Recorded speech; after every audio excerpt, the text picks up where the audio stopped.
Thank you for visiting Cold Air Rentals. Today we're going to talk to you about how a spot cooler works. A common misconception is that a spot cooler produces cold air.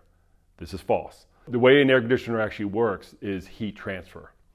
It doesn't produce cold air, it removes the heat. So it removes the heat from one area, transfers it to a safe place where it can be released, and thus it's cooling the area that you want to be comfortable. To start with, we need to introduce two concepts: evaporation and condensation. In evaporation, you have a liquid, you introduce heat, and it becomes a gas. When you're condensing something, you start off with a gas, you remove the heat, and it allows it to become a liquid. So you have your evaporative coils, we capture heat, that allows it to become a gas. We force this gas into your condenser coils, and we allow the heat to escape, which allows it to become a liquid. And the cycle just continues. A common application would be a house.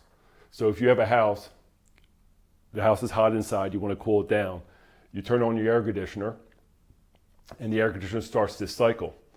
As the air in the house goes over the evaporative coils, we're capturing the heat from inside the house, we're transferring that heat to the condenser outside, and we're releasing the heat outside, thus making the house cool and comfortable. So that brings us to the spot cooler. The way a spot cooler differs from a household unit is that both the evaporative coils and the condenser coils are self-contained in this one unit. The coils are separated by a barrier, so it has two separate airflows. So the unit pulls air in from the room, runs it over the evaporative coils, capturing the heat, and then releasing the cool, dry air back into the room.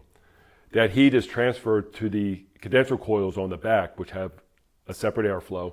We're pulling air in, capturing that heat, and sending the heat up the duct. So what happens with the spot cooler is that we're capturing heat from below the drop ceiling, transferring it through the duct to above the drop ceiling.